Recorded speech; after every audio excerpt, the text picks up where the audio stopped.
বিসমিল্লাহির রহমানির রহিম। আসসালামু আলাইকুম। ভার্চুয়াল এডিটর হাফেজ মাওলানা শাহজালাল গোলদার স্টুডিওর বাইরেতে অনুষ্ঠানটি এডিটিং এবং পরিচালনা করছেন। ক্যামেরার পিছন হতে ভার্চুয়াল অ্যাসিস্ট্যান্ট এডিটর হাফেজ মাওলানা রিফাত আহমেদ ক্যামেরা পরিচালনা করছেন। নিয়মিত উপস্থাপক এবং আমাদের এই সিনিয়র সাংবাদিক উনি উপস্থাপক বখতিয়ার উদ্দিন 2 মাস পরে এই যে দেশের বাড়ির থেকে আজ এসছেন এবং আমার নিয়মিত উপস্থাপক অনুষ্ঠান পরিচালক মুস্তাফিজুর রহমান গোলদার। শুরুতেই আজ আমাদের এখানে যেহেতু দৈনিক কোনো সংবাদপত্র নাই, আমি দেশ বিদেশি বিভিন্ন মিডিয়া থেকে আর কি যে খবরগুলো দেখেছি এইটার উপরেই একটু সম্পাদনামূলক, এরপরেই আর কি আমরা এই যে 1432 বঙ্গাব্দের উপরে এখানটায় আমরা একটু টকশো করব। গতকাল ছিল বাংলা নববর্ষের প্রথম দিন, অর্থাৎ পয়লা বৈশাখ 1432। গত বৎসর পয়লা বৈশাখটাও উদযাপিত হয়েছে মঙ্গল শোভাযাত্রা নামে। এবারও যেটা উদযাপিত হয়েছে নামটা বদল হয়েছে, এখানটায় আর কি এই যে আনন্দ শোভাযাত্রা। এই জায়গাটাই আর কি এই দুইটা কথার মানেটাই আর কি এই দেশের একমাত্র ব্যক্তি বলতে পেরেছেন, তিনি হচ্ছেন ইতিহাসবিদ প্রফেসর ডক্টর আনোয়ার হোসেন সৈয়দ। আর এই জায়গাটাই গতকাল আর কি বাংলাদেশের 40টি টিভি চ্যানেল, 60টি সোশ্যাল মিডিয়া এবং বিটিভি ওয়ার্ল্ড এবং বিটিভি চট্টগ্রাম, বিটিভি দেখে আমার মনেই হয়েছে আর কি এই পয়লা বৈশাখ টৈশাখ এই দেশে কিছুই আর নাই। এখানে কোনো খবরও হয়নি, কোনো কিছুই দেখায়নি। একটা জিনিস দেখেছি, চট্টগ্রাম বেতার কেন্দ্র থেকে বলছে ওই পয়লা বৈশাখ অর্থাৎ গত পরশুদিন রাতে গন্ডগোল জনিত কারণে চট্টগ্রামের বৈশাখী মেলাটা হবে না। খুলনাতে বলল যে বেলা 2টার সময় তাদের অনুষ্ঠান শুরু হবে। সিলেটেরও একই অবস্থা।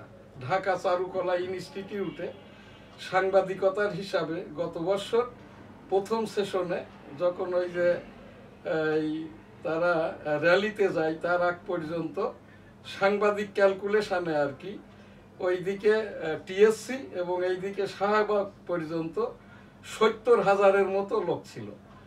এবারের সেই হিসাবটাই টিভি ফুটেজ দেখে যেটা আমার কাছে মনে হয়েছে, ওখানে ওই বসে থাকা লোকগুলোই আর কি এতে ওখানে চেয়ার ছিল 1200, আর দাঁড়ানো লোকজন দিয়ে এইটাই। আর বাকি যাদের আপনাদের এই বৈশাখ সংক্রান্ত জানার আছে সোশ্যাল মিডিয়া বিটিভির খবর অন্যান্য খবর দেখলেই এটা পাওয়া যাবে। এতে বিশেষ করে বেশি কিছু বলার আমার নাই। এখানটায় এই যে পয়লা বৈশাখের যে নামকরণটা আর কি এইটা মঙ্গল শোভাযাত্রা, মানে এটা সকলের জন্যে এটা এসছে আমাদের ওই হিজরি সন থেকে। সম্রাট আকবর এটা 1391 বা 1411 সালে আর কি সম্রাট আকবর হিজরি সনের সাথে এই যে কৃষকদের জন্য এই উৎপাদনমূলক এবং বিশেষ করে কৃষিভিত্তিক বাৎসরিক হিসাবের জন্য হালখাতা বিষয়ক সম্রাট আকবর আর কি এই বাংলা সনের প্রথা চালু করেন। কিন্তু এর থিমটা নেওয়া হইল হিজরি সন হতে। আর সম্রাট আকবর তো নিঃসন্দেহেই মুসলমান ছিলেন। তো সেই জায়গাটার থেকে এবার যেটা ওই জায়গাটাই আর কি সকলের মঙ্গলের জন্য মঙ্গল শোভাযাত্রা। হিন্দু মুসলমান বৌদ্ধ খ্রিস্টান এখানে কোনো কথাটাই নাই। আর এটা আনন্দ শোভাযাত্রা অর্থই হলো আমি ব্যক্তিগত আমার আনন্দটা, এইটা আমার আনন্দটা। এইটা কে বলছেন? এইটা হচ্ছে প্রফেসর ডক্টর সৈয়দ আনোয়ার হোসেন, ঢাকা বিশ্ববিদ্যালয়ের, যিনি এখনো শিক্ষক। তো এই জায়গাটাই এইটা আমার বলার এইটাই কথা হচ্ছে, যেহেতু দুইটা জিনিসেরই সিমিলারিটি আছে, এই জায়গাটাই জাতীয়করণ হবে, সামাজিককরণ হবে, সর্বাগ্রে রাষ্ট্রীয়করণ হতে হবে। সর্বাগ্রে রাষ্ট্রীয়করণ যদি না হয়, কারণ এইটা যখন মাননীয় সরকার প্রধান মাননীয় প্রধান উপদেষ্টা ডক্টর মোহাম্মদ ইউনূস, বাংলাদেশের মাননীয় রাষ্ট্রপতি, বাংলাদেশের যিনি প্রধান বিচারপতি, যেহেতু এটা দীর্ঘদিন থেকে 18 কোটি জনগণ মনে প্রাণে ধারণ করে মেনে আসছে, এ কারোরই মতামত না নিলেও আমরা যারা আর কি বাংলাদেশি বাঙালি বা এই সমাজের বসবাসকারী, এর ভিতরে সব ধর্ম বর্ণ গোত্রের লোক আছে। তারপরেও যেহেতু এই নামকরণটা যেভাবেই হোক না কেন, হিজরি সন থেকে বাংলা সন, তারপরে যা কিছু হচ্ছে না হচ্ছে এটা এখন 18 কোটি জনগণ কিভাবে নিবে না নিবে তার উপরে আমার কিছু বলার নাই। এখানে বলার একটাই কথা আছে, যখন ঢাকা বিশ্ববিদ্যালয়ের একজন আইনের শিক্ষক, আইন উপদেষ্টা, মাননীয় উপদেষ্টা এই যে আসিফ নজরুল মহোদয় যখন বাংলিশ বলছেন আর কি, যে এই ফ্যাসিবাদের থেকে এখন ভালো। ফ্যাসিবাদটা আমরা কি বুঝি না? ফ্যাসিবাদ যে দেশের লোক বোঝে না, ফ্যাসিবাদটা বাংলার সাথে যায়। এটা স্বৈরাচার বলতে হবে, ব্যক্তি স্বৈরাচার, স্বৈরাচারী, স্বৈরাচারের যারা সাঙ্গপাঙ্গ, স্বৈরাচারের আবার দোষর কিসের? একজন লোক তো এটা ওই দিকটাই আমরা না যাই। আরেকটা কথা এখানে যেটা ব্যাপক প্রচার হচ্ছে আর কি, মোটিভ, MOTIF, এর অর্থটা হইল শিল্পকলা ভিত্তিক। এটা যদি আইটির ওপরে যায় তাহলে হচ্ছে এটাকে বলা হয় আর কি গ্রাফিক্স, আর অন্যতে গেলে হইলো এই যে শিল্পকর্ম, যেটা আমাদের ওই যে যশোরের আর কি নড়াইলের এই যে SM সুলতান, এই মঙ্গল শোভাযাত্রা নামকরণটা কিন্তু ছিল SM সুলতানের। উনি তো কোনো রাজনৈতিক দল করতো না আমার জানা মতে আর কি। এখন যারা SM সুলতানের মতো যারা আছেন না কেন, এইরকম সে যে ধর্মীয় মূল্যবোধের লোক হতে পারে, এই রকম কারোর একটা নিয়ে একটা নামকরণ করলে একটা পুত্র কন্যা সন্তান যতক্ষণ না জন্মায় যেমন নামটা রাখা যায় না, তো এইটাও কিন্তু একটা জাতির, একটা দেশের, একটা ধর্মের, একটা বর্ণের, একটা গোত্রের 18 কোটি মানুষের, এই যে দেশ বিদেশে বসবাসকারী প্রায় এখানটাই 150 কোটির মতো এই যে বাঙালি বা বাঙালি পর্যায়ের, এখন এটা আন্তর্জাতিক ভাবেও আর কি জাতিসংঘেরও রিকগনাইজ আমাদের ভাষাটা আর কি। তো এইটা যেহেতু এখন করে ফেলেছে বলে একটা করা যাবে না তাও না, এখনো যদি বলে আর কি যে এই নামকরণটা করেছে এই যে আনন্দ শোভাযাত্রা অমুক SM সুলতানের মতো, বা একটু কম দামি হোক, বা চারুকলার কোনো শিক্ষক হোক, আমার এই জায়গাটায় এইটাই বলাই। আর দয়া করে এই যে আসিফ নজরুল মহোদয়, আপনি আমাদের সকলের স্যার, আবার বাংলাদেশের আইনেরও স্যার, বাংলিশটা বলবেন না, উৎসাহিত করবেন না। আর এই যে চারুকলার যারা এইরকম মোটিভটা আর কি MOTIF, এই যে ইংরেজিটাকে আর কি ব্যাখ্যা না দিয়ে, বর্ণনা না দিয়ে, এই যে বাংলার সাথে মিলাইয়া আর কি ভীতি সৃষ্টি করে চালানোর চেষ্টা করছেন, বাংলিশটা করবেন না। আমি সাপ্তাহিক বাংলার 21 পত্রিকার সম্পাদক, এখন থেকে 26 বছর আগে ফারুক আব্দুল্লাহ নামে, উনি জামাত ইসলামের রোকন ছিলেন এবং এই যে অতিরিক্ত সচিব এই সচিবালয়ের এই স্বরাষ্ট্র মন্ত্রণালয়, আমার এই পত্রিকাটার মিডিয়া বোর্ড, ওএস বোর্ড বাদ করে দেয়। তারপরে যাই হোক আর কি আইনি লড়াইয়ের মাধ্যম দিয়ে আমি ফেরত পাই।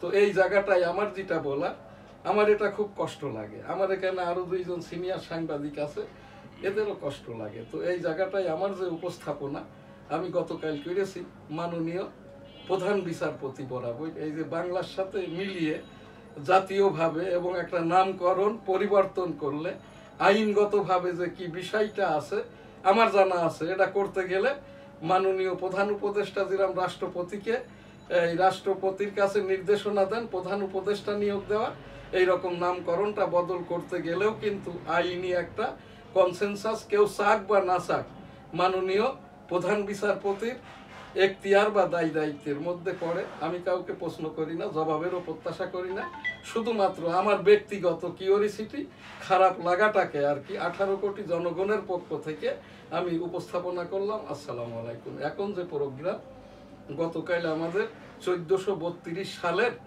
এই যে পয়লা বৈশাখের দিন ছিল, আপনি তো এই দেশের বাড়ি ছিলেন যশোর জেলার শার্শা উপজেলায়, আপনার ওখানটায় কিভাবে উদযাপন করেছেন পয়লা বৈশাখ, বা গত বছর কিভাবে উদযাপিত হয়েছে? গত বছর পয়লা বৈশাখ, সময় আমাদের কম দিছে 3 মিনিট আর কি। পয়লা বৈশাখ গত বছর ভালোভাবে উদযাপিত হয়েছিল, মানুষ স্বতঃস্ফূর্তভাবে পালন করছে। তো এবছরও গত বছরের তুলনায় কম পালন করেনি। বিভিন্ন সংগঠন তাদের পক্ষ থেকে পয়লা বৈশাখের বিভিন্ন প্রোগ্রাম আমার শার্শা থানায় বিভিন্ন ব্যানারে অনুষ্ঠিত হয়েছে। মানুষের বিপুল উৎসাহ উদ্দীপনা ছিল। আর এবছর বাংলা নববর্ষের নামকরণ সম্রাট আকবর থেকে তারও আগে আমাদের হিজরি সন থেকে, এটা কি আপনার জানা ছিল? এটা আমার এইভাবে জানা ছিল না। তবে আমি এই নামকরণ বিষয়ে আমি কিছু মন্তব্য করতে চাচ্ছি না, যেহেতু এখন যারা উপদেষ্টা মণ্ডলী আছে বা যাদের হাতে ক্ষমতা আমরা দিয়েছি, তারা নিশ্চয়ই এটার পিছনে কোনো ভালো মনোকে করেছে দেখি এটা চেঞ্জ করেছে, সেটা নিয়ে আমি কোনো মন্তব্য করতে চাচ্ছি না। তবে আমি বলতে চাই যে আপনি জানতে চাইলেন যে পয়লা বৈশাখ আমার এলাকায় মানুষজন কিভাবে পালন করেছে। তো আসলে পয়লা বৈশাখ গতবারে মানুষের যে উৎসাহ উদ্দীপনা ছিল, এবছর যে আমি কম উদ্দীপনা বা উৎসাহ দেখেছি তা না, বরং আমার কাছে লেগেছে গতবারের তুলনায় এই বছরই এলাকার মানুষের মধ্যে উৎসাহ উদ্দীপনা আনন্দটা বেশি ছিল। না, এখানে এর পিছনে কি কারণ এলাকার লোক? আমি আর একটা জিনিস গতকাল দেখেছি খোকন, এই যে টেলিভিশন ফুটেজে, এবার কিন্তু নিরাপত্তার এখানে কোনো অভাবটা ছিল না, কিন্তু এই নিরাপত্তার সাথে সাথে মিথ্যাচারটাও হয়েছে। একটা টেলিভিশনে যখন খবর দেখা যায়, আমরা এটা ভিউইং করছি, যে রিপোর্টগুলো আমি বললাম তার এটা ভিউইং করছি। তো ওইটার নিয়মই হচ্ছে আমাকে আগে বলতে হবে কোন জায়গাটায় কোন টেলিভিশনে কোন ব্যক্তিটা। যেরকম সৈয়দ আনোয়ার হোসেন স্যার বলেছেন কি, এই যে আনন্দ শোভাযাত্রা আর হচ্ছে এটা কি ছিল মঙ্গল শোভাযাত্রা, এর তফাৎটা আমারও জানা ছিল না। আনন্দ শোভাযাত্রাটা হলো ব্যক্তি, আমার আনন্দটা আমি প্রকাশ করলাম আরেক ব্যক্তির জন্য। এইটা মানুষ যদি এইরকম ইন্টারপ্রিটেশন করে নেয় আর কি, যে আসিফ নজরুল মহোদয় হয়তো ডক্টর মোহাম্মদ ইউনূস মহোদয়কে সন্তুষ্ট করার জন্য নামটার পরিবর্তন করেছেন, কিন্তু আসিফ নজরুল বা এইরকম নামকরণ কে করেছে এইটা কিন্তু এখন আমরা পাই নাই। এইটা আমাদের জানার দায়িত্ব আছে। আর এটা ওই আনোয়ার হোসেন স্যার আরেকটি কথা বললেন কি, যে মঙ্গল শোভাযাত্রা অর্থাৎ ছিল দেশ প্রথম, সমাজ প্রথম, মানে এই যে সংস্কৃতি সমাজ, তারপরে মানবতা, মানবিকতা, ধর্মীয় মূল্যবোধ, সকল ধর্মের, এইটা সকলের জন্যই যখন হয় মঙ্গলটা তখনই হয়। আর যখন আনন্দটা হয় একজনের আনন্দ আর একজনের, স্যার যেটা বলছে এইটাই আমরা বিতর্কে না যাই। আর যেহেতু আমরা এখানে কারোর এই রেফারেন্স ছাড়া কথাটা বলি না, নিজের মতো করে কখনোই বলবো না। এইটা হচ্ছে আমার চ্যানেলের, আমরা যারা বসি বা তোমাদেরকে নিয়ে প্রোগ্রাম করি আগেই তো এইটাই আলোচনা করি, যাতে মিথ্যাচারে না যায়, ভাবাবেগে না যায়, তাইলে কিন্তু আর খবরও হবে না, আমার এই চ্যানেলটা হবে বস্তুনিষ্ঠ সংবাদ পরিবেশন। যারা অবগত নন, একেবারে সেই মালি সুইপার থেকে নিয়ে বুদ্ধিজীবী পরজীবী পর্যন্ত আমরা যেটুকু জানি জানানোর চেষ্টা করি। ধন্যবাদ। আসসালামু আলাইকুম। এনএসটিভি স্টুডিও থেকে এই সন্ধ্যা অনুষ্ঠানে সবাইকে স্বাগত। আজকে বিস্তারিত আলোকপাত বা বিষয় ছিল আমাদের মানে পহেলা বৈশাখ 1432, এটা নিয়ে বিশদভাবে আলোচনা করলেন আমাদের ডেইলি নিউজ স্টার সম্পাদক ও প্রকাশক জনাব শাহজাহান গোলদার, এবং আমার পাশেই আছেন আমার ভাই একজন মোহাম্মদ বখতিয়ার হোসেন লাবলু, তো সিনিয়র সাংবাদিক দি ডেইলি নিউজ স্টার। যাই হোক, তো আমাদের বক্তব্য ছিল যে পহেলা বৈশাখ এবং বর্তমান সরকার ইউনূস সাহেবের 8 মাস প্লাস সামথিং, তো এই পয়লা বৈশাখ উদ্দেশ্য করে আমি অল্প সময় নেব। পয়লা বৈশাখ বা নববর্ষ যেটা বাংলাদেশের, এটা আমাদের এই ভাষাটা মাতৃভাষা, এটা আন্তর্জাতিকভাবে স্বীকৃত হয়েছে। বর্তমান সরকারের কাছে আমি বলবো এটা বাংলা ভাষাটাকে যে সব জায়গায়, অফিস আদালত সব জায়গায়, শুধু আন্তর্জাতিকভাবে স্বীকৃত না, আমাদের বাংলাদেশের প্রেক্ষাপটে সব জায়গায় এটা পালিত হোক এবং প্রচলিত হোক, এটা আমি আশা করি। এখন বর্তমান সরকার বাংলিশটা পরিহার করুক, করে এটা পরিচালিত হোক বা সবাই এটা আমরা নিজেদের দিয়ে শুরু করলে সহজটা হবে। এখানে আমার ছোট্ট একটি উপস্থাপনা আছে। ইতিপূর্বে আর কি, আজ বিভিন্ন বিশ্ববিদ্যালয় ভিত্তিক এই রিজাল্টে যারা বিশেষ করে অনার্স এবং মাস্টার্সের আর কি, ওই যে কোর্স ভিত্তিক বা সেমিস্টার ভিত্তিক যাদের পরীক্ষাটা হয়ে যাচ্ছে, এদের অনেকেরই আর কি অনেক সমস্যা হচ্ছে। রিজাল্টে আসছে, খাতা জমা দিয়েছে, পরীক্ষা হয়েছে, নম্বরও আছে, কিন্তু গ্রেড শিট উঠিয়ে দেখা যাচ্ছে কি যে এখানটায় এক সাবজেক্ট অনুপস্থিত, এক সাবজেক্টে ফেল, আর এক সাবজেক্টের নামই নাই। এই আপনার সন্তানাদিরা ওই যে ইউনিভার্সিটিতে পড়ে, এইরকম বিড়ম্বনার কোনো তথ্য উপাত্ত বা খবর আপনার কাছে আছে কিনা? আমার এখানে কেউ কেউ আর কি ফোন করে বলে আর কি, আমি এখান থেকে উপস্থাপনা করছি। যেটা যাই হোক না কেন, এই যে গার্জিয়ানদেরকে বলছি, আপনারা রেজিস্ট্রার বরাবর যোগাযোগ করবেন। আর যদি এইরকম ভুল ভালের ওপরে, অনুপস্থিতির ওপরে কাগজ, সার্টিফিকেট, মার্কশিট, গ্রেডশিট ইত্যাদি নেওয়া থাকে আর কি, যেমন নিজ দায়িত্বে নিয়েছেন ওই নিজ দায়িত্বেই আবার ফেরত করে দিবেন, দিয়ে রিসিভিংটা রাখবেন। এরপরে পরবর্তী পর্যায়ে তাহলে হয়তো ওই যে এগুলোর কাজটা তো করবেন ঢাকা বিশ্ববিদ্যালয়ের ওই যে প্রশাসন আর কি, রেজিস্ট্রার ভবন, রেজিস্ট্রার বিল্ডিং আর কি। আর তা না হলে কিন্তু এটা তাদের নলেজেই যাবে না। আর যে 1 লক্ষ, এটাও একটি জাতীয় উপস্থাপনা, যে সন্তানগুলো ওই যে নিবন্ধন না করার কারণে পরীক্ষায় অংশগ্রহণ করতে পারে নাই। আমার জানা মতে এসএসসি, ভোকেশনাল, তারপরে এই যে নার্সিং এর এই কারিগরি মিলে 2.25 লক্ষ বিশেষায়িত ভাবে বি বা সি সেট প্রশ্নে এদেরকে পিরাক নিবন্ধনের মাধ্যম দিয়ে এই পরীক্ষা শেষ হওয়া মাত্র এদের পরীক্ষা নিয়ে নেওয়া হবে। আমি এই দেশের একজন সচেতন গার্জিয়ান হিসাবে আমি এখানটাই, আমি ওই যে কলেজের যারা বোর্ডগুলোর চেয়ারম্যান আছেন, ওই যে চেয়ারম্যান বোর্ডের যারা সদস্য সচিব আছেন, আমি আপনাদেরও মুরব্বী। আমি যেহেতু বাংলাদেশ পুস্তক প্রকাশনা সমিতির এই যে 2009 থেকে 2018 পর্যন্ত, 1996 থেকে 2003 সাল পর্যন্ত আমি বাংলাদেশ পুস্তক প্রকাশক বিক্রেতা সমিতির ওই যে পরিচালনা কমিটির আর কি আমি একজন সদস্য ছিলাম। সেই হিসাব দিয়ে আর কি আমি এই যে বোর্ডগুলোর চেয়ারম্যান মহোদয়দের প্রতি করজোরে অনুরোধ সহ উপস্থাপন করছি। এই যে 2.25 লক্ষ শিক্ষা উপদেষ্টা তো আছেই আর কি, এবং মাননীয় রাষ্ট্রপতি সচিব বরাবর ধন্যবাদ মনে করি দেওয়ার জন্য।